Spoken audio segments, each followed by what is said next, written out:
Baik, baik. Kita masih di pembahasan tentang haid ya. Jadi seperti yang pernah saya sampaikan, ini pembahasan tentang haid, nifas dan istihadah akan coba kita perdalam ya, akan coba kita uh, bahas secara lebih detail, meskipun tidak semuanya kita detailkan ya. Nah, jadi kita masih pembahasan tentang haid. Sebetulnya pembahasan kitab fikih manhaji yang referensi utama kita itu sudah bisa masuk ya ke pembahasan tentang istihadah. Tapi mengingat eh, pembahasan dalam kitab fikih manhaji atau al-fiqhu al-manhaji wa ala madhabi Imam Syafi'i lengkapnya itu sangat ringkas ya. Maka kita coba mengambil faedah dari kitab-kitab yang lainnya gitu ya. Dan ini seingat saya pembahasan tentang haid ini adalah pertemuan yang kelima ya. Pertemuan yang kelima ya. Nanti yang ketinggalan bisa murojaah atau mutolaah atau review kembali atau melihat di channel YouTube saya ya, kajian tentang haid ini ya. Pekan lalu kita sudah membahas tentang sifat haid, kemudian sedikit perluasan tentang masa haid ya bagi wanita pertama kali ya. Pertama kali haid bagi wanita, perluasan dari pembahasan kitab ini ya, kitab At-Takrirat As-Sadidah ya. Sebentar, halamannya. Nah ini ya, akolusin nitahid fil mar'ah ya. Jadi akolusin nin tahidu fihil mar'atu. Usia wanita yang uh, paling kecil ya ketika dia akan mendapatkan haid atau ketika dia haid. Nah, ya, usia minimal wanita itu bisa dikatakan haid ini kita sudah perluas. Kita tidak akan mengulang kembali. Kemudian kita juga sudah bahas sifat-sifat darah, ada 5 ya. Biasanya kan mungkin kita tahunya darah haid itu adalah merah, hitam ya. Tapi ternyata kalau kita kaji di kitab ini, nama kitabnya Al-Ibanatu wal Ifadatu fi ahkamil haidi wan nifasi wal istihadati ala madhabil imam syafi'i, itu ada 5 ya. Ada 5 sifat darah haid ya. Ada 5 sifat darah haid ya. Nah ini PDF-nya, tapi sebetulnya saya punya kitab fisiknya ya, ini kitab fisiknya ya. Jadi ini sepertinya videonya kita matikan saja biar peserta itu fokus ke kitab gitu ya, fokus ke kitab ya. Baik. Nah sekarang kita akan bahas rutubatul farji. Rutubatul farji ini nama lainnya adalah cairan yang keluar dari farji ya. Mungkin kita sering mendengar istilah keputihan ya. Nah, itu bagaimana itu? Nah, ini coba kita kaji ya. Rutubatul farji ya. Basahnya kemaluan ya atau cairan yang keluar dari farji ya. Nah, di sini dijelaskan ya. Ini saya admit dulu. Baik. Mimma yanzilu minal farji walai sadaman mayusama birutubatil farji ya.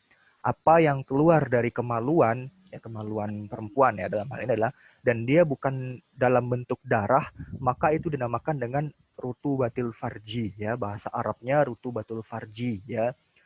Ya, letter luck-nya adalah basahnya kemaluan atau cairan yang keluar dari farji. Apa itu? Ini wahya maun abyadu mutaraddidun bainal maz'i wal aroki ya.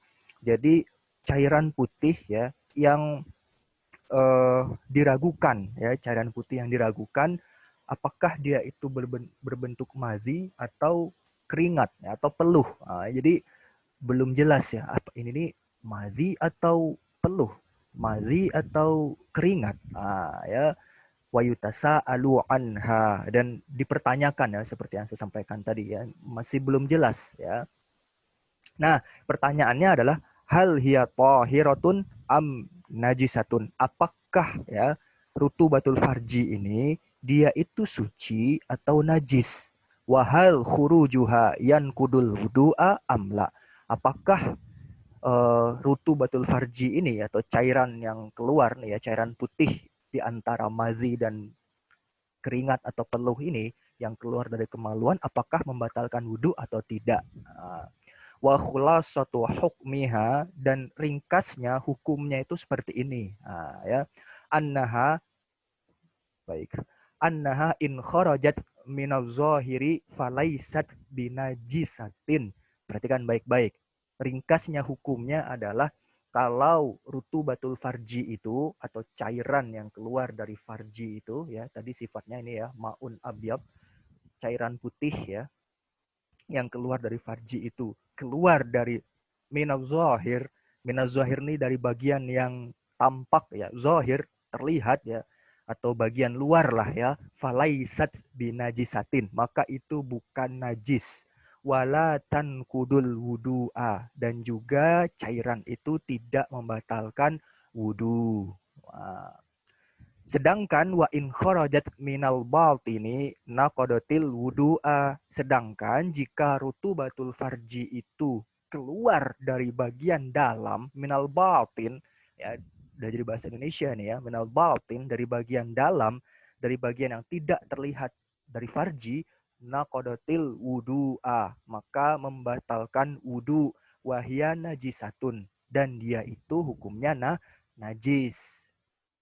Nah, jadi bisa dipahami ya, kalau keluar dari bagian zohir, bagian yang tampak, maka dia tidak najis dan tidak membatalkan wudhu. Sedangkan kalau rutubatul farji itu keluar dari bagian dalam farji, maka itu membatalkan wudhu dan dia adalah najis.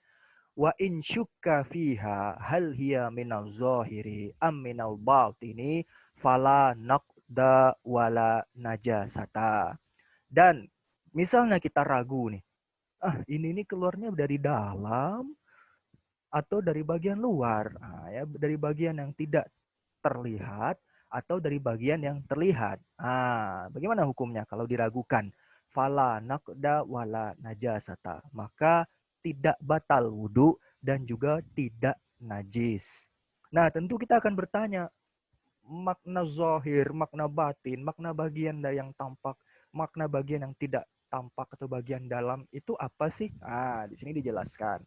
Wa zahiru huwallazi yajibu ghusluhu fil ghusli wal istinja'i. Bagian yang zahir dari kemaluan atau bagian yang tampak itu adalah bagian yang wajib dibasuh. Wajib dibasuh, wajib dicuci ketika mandi maupun ketika istinja. Sedangkan bagian batin, bagian dalam, itu tentu sebaliknya ya, bi khilafihi ya, tentu berbeda.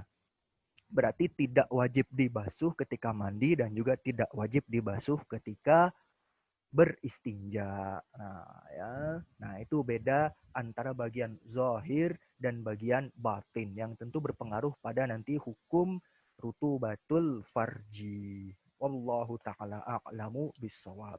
Nah, tentu kita akan mempertanyakan, lo dalilnya mana? Ini dijelaskan oleh penulis kitab Al-Ibanatu wal Ifadatu fi ahkamil haidi wa nifas wal istihadati ala madhabil imam syafi'i. Wa dalilu ala ma taqaddama, dan dalil atas yang ini tadi, pembahasan yang ini tadi, annal madhya najisun. Bahwasanya madhi itu hukumnya najis. Ini sudah kita bahas ya dalam pembahasan tentang jenis-jenis najis ya. Di antaranya itu adalah keluar dari dua jalan, baik itu berupa kencing maupun mazi maupun darah maupun batu, cacing, itu semuanya najis. Nah, termasuk juga adalah mazi ya. Nah, mazi ini najis, wayan kudul wudu'ah, dan juga membatalkan wudu bil ittifaq ya, dengan kesepakatan para fuqaha, para ahli fikih ya. Wa wasfuhu annahu minal batin, dan mazi ini berasal dari dalam ya, berasal dari dalam kemaluan ya, yang tidak tampak, yang tidak wajib dibasuh dan tidak wajib untuk dicuci ketika istinja ya, dari dalam. Fa idza kanat tirrutubatu minal batini fahiya kal madyi, maka jika rutubatul farji, cairan yang keluar dari farji wanita itu berasal dari dalam, minal batin, fahiya kal madyi, maka itu seperti madhi, dan madhi hukumnya najis dan membatalkan wudu. Wa in kanat minaz zahiri faqad ashbahatil araqah. Dan kalau rutubatul farji itu berasal dari bagian zahir, faqad ashbahatil araqah, maka itu menyerupai arok. Arok itu menyerupai keringat atau menyerupai peluh gitu ya.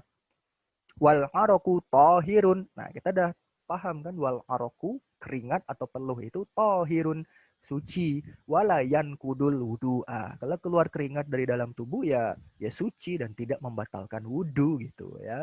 Wa fi halati syakki, dan dalam keadaan syak. Kenapa kok tadi dikatakan kalau dia syak, dia ragu ya, syak itu ragu ya. Kalau dia itu ragu apakah rutubah farj itu keluar dari zohir atau keluar dari batin, maka itu tidak batal wudhu dan tidak najis lah. Kok bisa seperti itu? Ya, wa fi halati syaki fa innal yakina la yuzalu bisyaki. Karena ini kaidah fikih ya. Kaidah fikih dia termasuk kaidah fikih kubro ya, kaidah fikih yang kubro ya, yang utama gitu ya. Yang pertama itu al-umuru bimaqasidiha, segala sesuatu perkara itu tergantung dengan tujuan dan maksudnya. Kemudian yang kedua al-yakinu la yuzalu bisyaki atau la yazulu bisyaki. Ya ini ya, keyakinan itu tidak dapat hilang dengan keraguan. Nah, berarti ini fa innal yakina la yuzalu bisyaki ini adalah kaidah fikih dan kita mengamalkan kaidah fikih ya. Kita tadi kan ragu ya, apakah ini keluar dari zohir atau keluar dari batin. Terutama yang perempuan nih wajib tahu gitu ya, rutubatul farji ini. Maka bagaimana? Iya, kalau ragu ya kita pakai kaidah fikih ini aja ya. Fa innal yakina la yuzalu bisyaki. Yang berarti dia tidak batal wudhu dan juga tidak najis ya.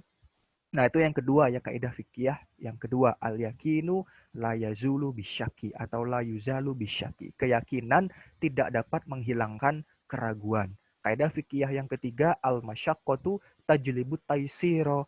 Ya, ke masyaqqah, kesusahan itu mendatangkan keringanan. Ya. Kemudian kaidah fikih yang keempat, ad-dararu yuzalu. Bahaya itu harus dihilangkan. Ya, la dororo wala diroro, ya, tidak boleh membahayakan diri sendiri dan diri orang lain. Itu kaidah fikih yang keempat. Yang kelima, al-adatu muhakkamatun. Adat atau tradisi itu bisa menjadi sumber hukum. Ya. Tapi tentu 5 kaidah fikih ini tidak sembarangan memakainya gitu ya. Mentang-mentang al-masyaqqah, kata Ustaz Yurifa, al-masyaqqatu tajlibu taisiro. Oh, berarti kesusahan mendatangkan kemudahan. Oh, berarti kita mudah, berarti nggak usah sholat, nggak usah sholat, nggak usah puasa. Nggak begitu maksudnya ya. Tentu ada bawabitnya, ada ketentuannya, ada aturannya. Nah, tentu tidak di sini pembahasan tentang kaidah fikih ya. Ini pembahasannya di pelajaran al-qawaid al-fiqhiyah atau kaidah fikih. Nah, ya, baik. Nah, kemudian kita lanjutkan. Saya admit dulu. Baik. Kemudian wa fi halati syaki fa innal yakina la yuzalu bisyak. Keyakinan tidak dapat dihilangkan oleh keraguan. Li'annal aslat toharotu. Karena hukum asalnya itu apa? Suci. Ya. Hukum asal itu suci. Wal aslu adamun naqdi. Dan hukum asalnya tidak ada batal wudhu. Ini dengan asumsi dia sudah berwudhu ya. Dia sudah berwudhu, dia sudah toharoh, kemudian dia ragu, ada cairan yang keluar nih. Cairan dari dalam atau dari luar ya. Al-aslunya dia toharoh. Ya. Hukum asalnya dia adalah dalam keadaan suci. Ya, dan hukum asalnya tidak batal wudhu. Ya, Masya Allah. Ya, ini adalah tatbik ya, atau penerapan dari kaidah al-yakinu la yuzalu bisyak atau la yazulu bisyak. Ya. Baik, ini ya. Yang ringkasnya adalah kalau kemaluan bagian dalam itu berarti tidak kelihatan gitu ya ketika sedang jongkok saat buang air gitu ya. Dan kemaluan bagian luar berarti kelihatan saat jongkok dan itu harus dibasuh ya. Harus dibasuh ketika istinja gitu ya. Wajib dibasuh saat buang air. Nah, begitu ringkasnya ya. Semoga bisa dipahami. Nanti ini hukumnya nanti bisa nyambung ke keputihan gitu ya. Ya dilihat saja ya. Nah, adapun kemarin kita sudah bahas ya tentang sifat-sifat darah. Ini sepertinya banyak yang belum hadir kemarin gitu ya. Kita bahas secara ringkas gitu ya tentang sifat-sifat darah ya. Nah, ini ya. Nah, ini sifat darah haid. Nah, sifat darah haid itu ada 5 ya. Ada 5 ringkasnya. Ini saya ulang secara ringkas saja karena ini sudah saya bahas pekan kemarin ya. Yang pertama itu adalah hitam. Hitam. Yang kedua itu merah ya. Yang ketiga itu adalah merah kekuning-kuningan, syukroh. Yang kelima itu kuning dan yang kelima itu keruh. Ah ya. Jadi banyak orang yang mungkin belum begitu mengerti atau belum paham ya. Sebetulnya sufroh ini, kuning ini dan juga keruh itu adalah tanda darah haid ya. Darah haid sebetulnya ya. Wahia kudroh ini adalah wahia ma bainal asfari wal abyad. Keruh ini adalah warna antara kuning dan putih. Nah, ya waqad yakunu damu sakhinan, kadang darah itu kental ya atau pekat gitu ya, dan kadang darah itu juga busuk. Nah, busuk gitu ya. Nah, jadi pandangan yang asah yang paling kuat ya atau paling sahih dalam mazhab Imam Asy-Syafi'i di sini dikatakan me aqwali a'immatin asy-Syafi'iyyati ya, dalam pandangan mazhab Imam Asy-Syafi'i ya, annal kudrata wasufrota haidun, bahwasanya kudrah ini ya, apa tadi kudrah ya, ini ya keruh itu ya, warna antara putih dengan kuning, serta warna sufroh, sufroh ini warna kuning, itu keduanya haid. Nah ya, jadi itu adalah haid. 5 rawal Bukhari, dari hadis yang diriwayatkan oleh Imam Bukhari, annan nisa'a kunna yab'athna lisayyidati Aisyata radhiyallahu anha bidurjati fahiyal kursufu fihi sufratu fatakulu la ta'jalna hatta tarainal qassata al bayda. Nah, ya. Waktu itu ada perempuan yang diutus kepada Aisyah ya radhiyallahu taala anha ya, perempuan ya pergi ke Sayyidah Aisyah radhiyallahu anha, dia membawa durjah bidurjati fi hal kursuf. Ya. Nah, durjah ini adalah seperti yang saya sampaikan pekan yang lalu, dia adalah khirqatun, dia adalah kain, wanahwuha atau ya semisal kain, tudkhiluhal mar'atu fi farjiha thumma tukhrijuha litanzura hal baqiya syai'un min asaril haidhi amla. Ya, kain atau ya mungkin handuk atau tisu atau ya kapas bisa jadi, yang dimasukkan oleh seorang wanita ke dalam farjinya, kemudian dia keluarkan dan dia akan melihat apakah ada sisa darah haid pada kapas kertas kain tersebut atau tidak. Ya, min asril haidhi, sudah kita jelaskan tadi ada 5 ya, darah haid itu ya ada 5 ya, jadi jangan salah sangka ya cuma hitam saja atau merah saja ya, tidak juga gitu ya, ada 5 ya.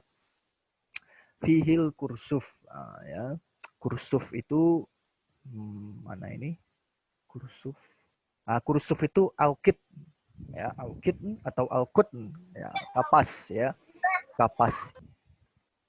Fihi sufratu, yang ada warna kuning ya. Fatakulu, maka Sayyidatu Aisyah radhiyallahu anha berkata, la ta'jalna, jangan kalian buru-buru ya, jangan buru-buru lah ya, hatta taraina, sampai kalian melihat al-qassata al-baydoa, sampai melihat apa, putihnya kapas tersebut, tidak ada yang tersisa dari bekas-bekas haid atau bekas darah haid. Nah ya, ini sebagaimana yang dijelaskan dalam kitab ini ya, dalam kitab Al-Mu'tamad fil Fiqh Asy-Syafi'i juz 1 halaman 122. Dikatakan di sini annad damas sufrati wal kufrati asna fatratil haidhi wa fi zamanil imkani yu'tabaru haidon. Sesungguhnya darah warna kuning dan kudroh ini keruh ya. Kudroh di sini pakai kaf ya, bukan pakai kof ya. Kita mungkin sering dengar kudrotullah sering ya kita dengar itu ya. Nah itu kudrohnya itu pakai kof ya, pakai kof. bukan pakai kaf. Nah, ya. Kalau kudroh itu kan bimana irodatullah ya, atau kekuasaan Allah, kemampuan Allah. Nah ini pakai huruf kaf ya, pakai huruf kaf. Jadi bahasa Arab itu satu aja salah hurufnya maka maknanya bisa beda. Panjang pendek salah itu maknanya bisa berbeda. Tasdidnya tidak dipakai, tasdidnya tidak dibaca, ya maka itu beda artinya. Ya. Baik, kita ke sini. Wal kudroh, kudroh tadi sudah saya jelaskan, warna antara putih dengan kuning, asna afatrotil hayudi, di masa haid, kita sudah pernah bahas, ada masa minimal haid, masa umumnya haid, dan masa maksimal haid. Nah, tidak usah kita ulang karena terlalu panjang nanti ya. Nanti bisa dirujuk lagi di pelajaran-pelajaran sebelumnya. Wa fi zamanil imkani, dan juga pada waktu kemungkinan haid, yu'tabaru haidon, maka itu dianggap sebagai haid walau jawaza zalika adatahal khossota, meskipun itu melewati adat khususnya ya. Kita sudah pernah bahas misalnya dia itu haidnya itu 5 hari. 5 hari. Kemudian kok 7 hari, dengan 2 harinya itu ada darah kuning dan juga darah kudrah, ya darah antara putih dengan kekuning-kuningan, maka itu dianggap haid. Fala tataqayyadu bil adati, tidak terikat dengan adat, ya. Wala tathur hatta taro al qasata al baido, dan perempuan tidak menjadi suci walatat hurut hatta taro al qasata al baidoa, perempuan tidak menjadi suci sampai dia melihat qasata baido, sama ya dengan ini ya, yang dikatakan apa, qasata al baido, bedanya ini ada harokatnya gitu ya, ini enggak ada harokatnya ya. Di bahasa Arab itu aslinya tidak berharokat gitu ya. Kalau ada harokat seperti kitab ini, maka itu berarti penulisnya baik. Ini kitab ini juga ada sebagian pakai harokat ya. Penulisnya baik, dan ini cocok untuk belajar bahasa Arab gitu ya. Baik, kembali ke sini, maka baru ya suci. Nah, pekan lalu saya bertanya ya sama peserta kajian, bagaimana cara mengetahui suci? Apakah dirasakan, dikira-kirakan, apakah diduga-duga, apakah seperti itu? Bagaimana? Kemarin itu kalau saya tidak keliru, itu yang datang itu cuma 3 atau 4 gitu ya. 4, 3 atau 4 gitu ya. Bagaimana caranya kita mengetahui sudah suci apa belum? Nah, ya. Tidak. Tidak ini maksudnya gimana? Menempel kapas pada tempat keluarnya darah. Ya, betul ya. Jadi bukan dikira-kira ya. Ada yang menjawab, bagaimana cara mengetahui kita suci? Dikira-kira. Kira-kira gimana? Kira-kira nggak keluar darah berarti suci? Ya, nggak begitu caranya ya. Salah ya. Keliru. Caranya itu begini ya. Seperti tadi yang sudah saya sampaikan, di sini diulangi lagi untuk menguatkan ya. Untuk menguatkan. Jadi caranya seperti apa? Bi'an tudkhila khirqatan, seseorang itu, wanita itu memasukkan khirqoh, kain ya, sumatuh rijuha, kemudian sumatuh rijaha, kemudian perempuan tadi keluarkan kain atau semacam mungkin kain atau ya sapu tangan mungkin ya, fala taro alaiha syai'an, maka dia tidak melihat sesuatu apapun ya, berdasarkan hadis Aisyah, sama hadisnya ya sebagaimana yang saya baca tadi gitu ya. Jadi begitu ya, dimasukkan kapas atau kain ke dalam farjinya dan dilihat ada bekas nggak di situ. Bekas apa? Ya itu tadi ya, ada 5 tadi ya yang saya sampaikan ya. Ada 5 ini ya, ada 5 seperti darah haid ini ya. Entah dia seperti warna hitam, atau seperti warna merah, atau syukroh merah ke kuning-kuningan, atau oranye mungkin ya, merah ke kuning-kuningan tuh ini ya, oranye gitu ya. Wasufro tuh kuning atau kudroh. Kudroh ini antara putih dengan kuning. Nah, kalau dimasukkan kapas masih ada warna-warna yang seperti ini, maka dia berarti masih dalam keadaan haid, masih dalam keadaan menstruasi ya. Wallahu taala a'lamu bissawab. Ya.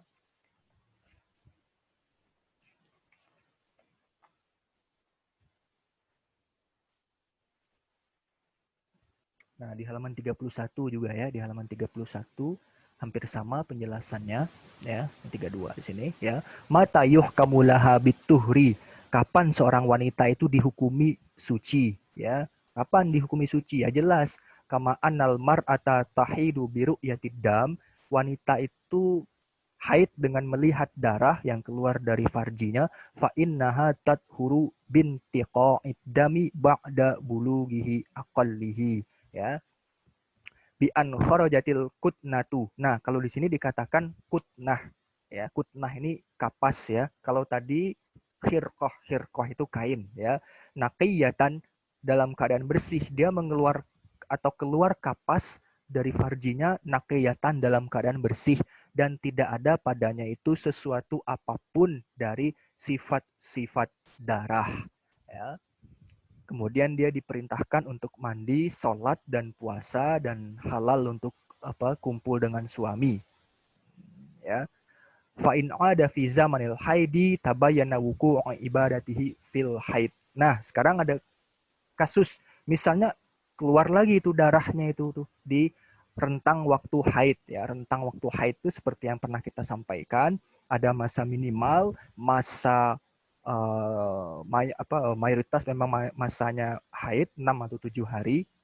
Masa yang paling sering wanita mengalami haid 6 atau 7 hari, kemudian masa maksimal. Kalau keluar lagi darah tersebut, padahal tadinya dia sudah suci, maka berarti tabayyana wuqu'u ibadatiha fil haidi. Maka tentu jelas dia itu beribadah dalam keadaan haid. Ya, begitu ya. Fatu maru bi qada'i shaumi faqat. Maka dia hanya diperintahkan untuk mengkodok puasa saja ya. Ini kalau saya tidak keliru pernah saya sampaikan ya, karena konsekuensi dari yang namanya qaul apa? Ada yang masih ingat qaul apa? Kan dalam haid itu ada dua qaul ya, ada qaul sahbi dan qaul lakti. Qaul apa? Qaul lakti. Qaul sahbi ya, qaul sahbi. Qaul sahbi itu kan masa suci itu ya, di antara darah yang terputus-putus, suci itu dianggap sebagai haid ya. Nah, itu namanya namanya qaul sahbi. Kalau qaul lakti itu berarti ya keluar darah dianggap haid, dan kalau bersih ya dianggap suci. Tapi yang mu'tamad dalam mazhab Imam Asy-Syafi'i itu adalah qaul sahbi. Nah, kembali ke yang tadi ya, kalau ternyata darahnya itu keluar lagi ya, ini dengan asumsi memakai pendapat qaul sahbi. Nah, berarti ibadahnya itu di waktu haid kan? Baik itu sholat, baik itu puasa, dan juga membaca Quran, menyentuh mushaf, dan seterusnya. Nah, terus gimana? Maka dia hanya diperintahkan untuk mengkodok puasa saja. Ya, mengkodok puasa saja. Lah kok begitu? Ya begitu, qaul sahbi memang begitu. Ya, seperti yang pernah kita sampaikan ya, kitab Takrirat As-Sadidah fil Masail Mufidah ini ya. Nah, ini qaul sahbi ya. Qaul sahbi itu intinya bersih yang ada di antara keluarnya darah dalam rentang waktu 15 hari itu terhitung haid. Nah, contohnya kita sudah sampaikan juga pada pertemuan yang lalu. Nah, di sini dikatakan fa idza shalat fala tasihhu sholatuha fiha wala yajibu qada'uha. Kalau dia itu sholat pada masa rentang waktu yang darah terputus-putus ini, pada masa 15 hari ini darah terputus-putus ya. Dan kita pakai qaul sahbi karena ini mu'tamad ya dalam mazhab Imam Asy-Syafi'i, berarti ini pendapat yang paling kuat yang menjadi pegangan para ulama mazhab, para imam-imam mazhab, maka sholatnya itu tidak sah, bapak-bapak, ibu-ibu. Tapi dia tidak wajib mengkodok sholatnya. Wa idza shamat ramadhana fala yasihhu shaumuha. Sedangkan kalau dia ini puasa dalam masa rentang waktu ini, ya dia bersih, nggak keluar darah, tapi masih darahnya itu terputus-putus gitu ya, dalam rentang waktu 15 hari, ya, maka puasa Ramadannya itu tidak sah. Wa yajibu alaiha qada'uhu, wajib mengkodoknya ya. Nah, sama seperti ini, yang wajib dikodok itu cuma puasa saja. Wala ithma alaiha wala ala zaujiha bil wat'i, tidak ada dosa untuk tidak ada dosa bagi perempuan tersebut, dan juga tidak ada dosa bagi suaminya karena sudah berkumpul. Nah, ya kan? Jadi menganggap yang tidak keluar darah itu suci, berkumpul dengan suami, maka tidak ada dosa. Ya, tidak ada dosa. Lah kenapa?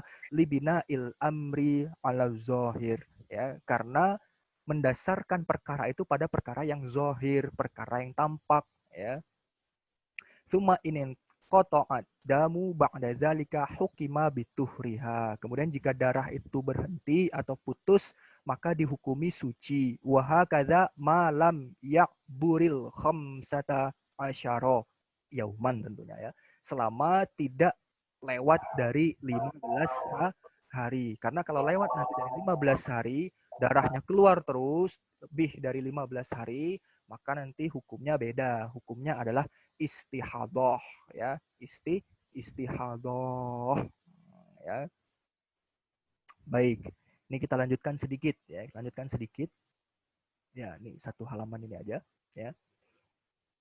Nah, kalau misalnya perempuan itu ya, kalau misalnya perempuan itu biasa seperti itu ya, biasa seperti itu maksudnya gimana? Ya gini ya, keluar darah berhenti, keluar berhenti lagi, keluar berhenti lagi. Dan kita sudah pakai kaul sahbi ya, karena itu yang mu'tamad dalam mazhab Imam Asy-Syafi'i ya, sebagaimana yang kita bahas di kitab At-Taqrirat As-Sadidah ini ya. Maka gimana? Apakah harus harus sholat, mandi atau bagaimana? Ini dibahas di sini ya. Ayan qati addamu summa ya'uda fahal yalzamuha al-ghuslu was-salatu 'inda kullin qita'in amla. Apakah wajib bagi wanita tersebut untuk mandi, sholat setiap berhentinya darah, setiap darah itu tidak keluar lagi? Hadhil mas'alatu ikhtalafa fiha fuqaha'una syafi'iyatu. Permasalahan ini para ulama, para fuqaha Syafi'iyah itu berbeda pendapat. Ya. Fayaro al-allamatur rafi'iyyu, al-allamah al-imam ar-rafi'i itu berpendapat annaha la taf'alu lilin qita'i syai'an mimma maro. Maka tidak usah melakukan yang itu, tidak usah sholat, tidak usah mandi ya, kalau darahnya putus ya, li anna zahira annaha fi syahri kalladzi qablahu. Karena yang zahir itu dia pada bulan ini itu seperti bulan yang lalu ya, darahnya terputus dan semua kan dihukumi haid ya, dihukumi haid. Maka menurut Al-Allamah Ar-Rafi'i, Imam Ar-Rafi'i, ya udah nggak usah aja mandi ya, nggak usah mandi, nggak usah sholat ketika darah itu putus ya, ikut aja dengan bulan yang lalu alias ikut ke adat haidnya gitu ya.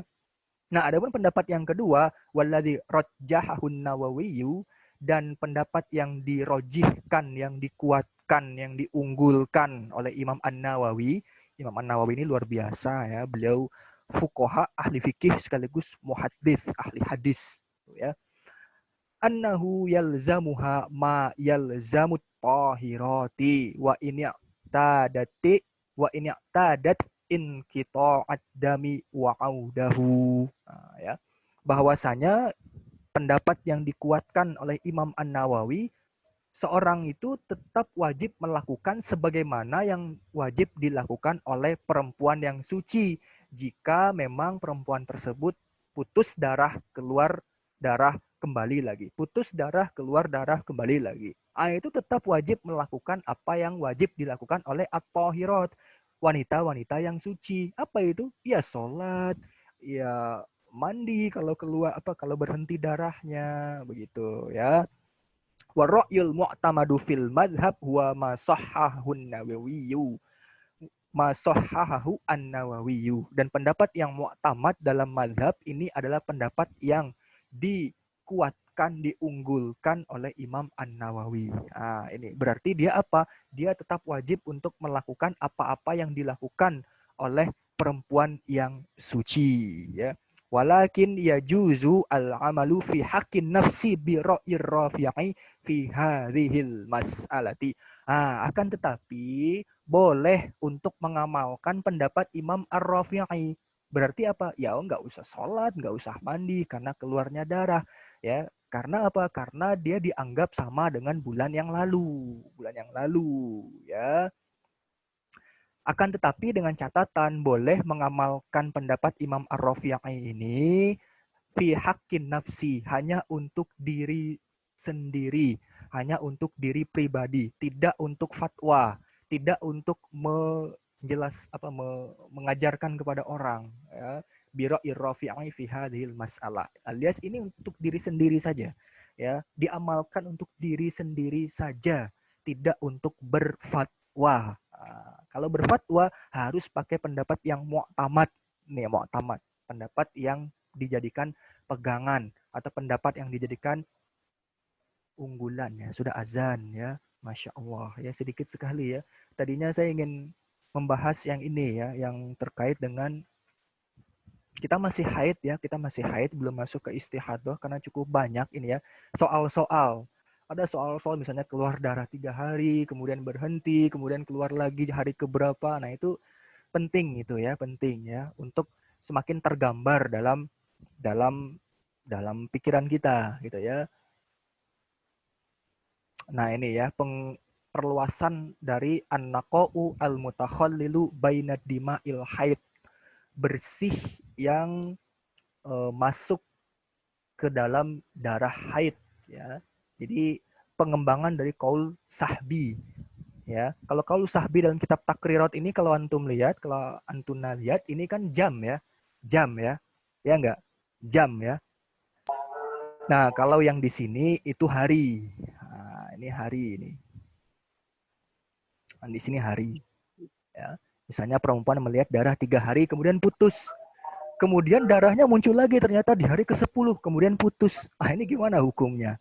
Nah, kalau teman-teman bisa bahasa Arab ya udah ngerti, ya, udah bisa baca, ya. Nah, ini penting diketahui, ya, karena ya mungkin banyak perempuan-perempuan yang belum mengetahui, ya. Menarik, ya, belajar tentang haid, nifas. Belum lagi istihadah, ya. Istihadah jauh lebih rumit lagi, ya. Lebih rumit lagi daripada haid ini, ya. Baik, mungkin itu dulu, ya, yang bisa dikaji pada pertemuan malam hari ini, dari Ba'da Maghrib sampai Isya ini. Insya Allah kita sambung di lain waktu mungkin, ya. Insya Allah kita sambung di lain waktu. Hari Ahad depan itu sepertinya saya keluar kota, ya. Keluar kota, jadi mungkin kita sambung lagi di 2 pekan ke depan, insya Allah, ya. 2 pekan ke depan baru kita sambung lagi, ya. Pekan depan saya keluar kota, ya. Ya, semoga tetap sabar, ya. Kita nggak usah cepat-cepat. Yang penting kita paham. Sebelumnya, ini saya mohon direspon. Yang saya jelaskan ini apakah bisa dipahami? Saya minta responnya sebelum saya akhiri. Karena sudah azan, ya.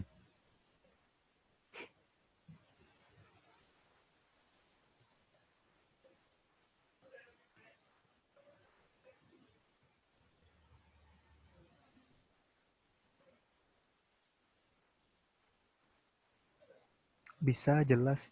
Alhamdulillah. Alhamdulillah, ya. Jadi bisa dipahami. Insya Allah kita sambung lagi. Kita masih bahas tentang haid, ya. Perluasan dari haid membahas kitab ini, ya. Meskipun tidak semuanya kita ambil, ya. Kayak tadi kan saya nggak semuanya saya baca, ya. Saya ada yang saya scroll begini, ya. Kalau semuanya kita baca 101 halaman, ya. Baik, ini ada yang angkat tangan, ya. Ada apa, ya? Mau bertanya apa? Soalnya sudah habis waktunya, ya. Mohon maaf, ya, ini sudah waktunya, sudah Isya. Mungkin next time lah, ya, kita bahas, ya. Begitu dulu, ya, yang bisa kita bahas. Nasallallahu salamah wal afiyah. Allahul musta'an. Allahu ta'ala a'lamu bisawab. Kita tutup dengan baca doa kafaratul majlis. Subhanakallahumma rabbana wa bihamdika asyhadu an la ilaha illa anta astaghfiruka wa atubu ilaik. Billahi taufik wal hidayah. Wassalamualaikum warahmatullahi wabarakatuh. Waalaikumsalam warahmatullahi wabarakatuh.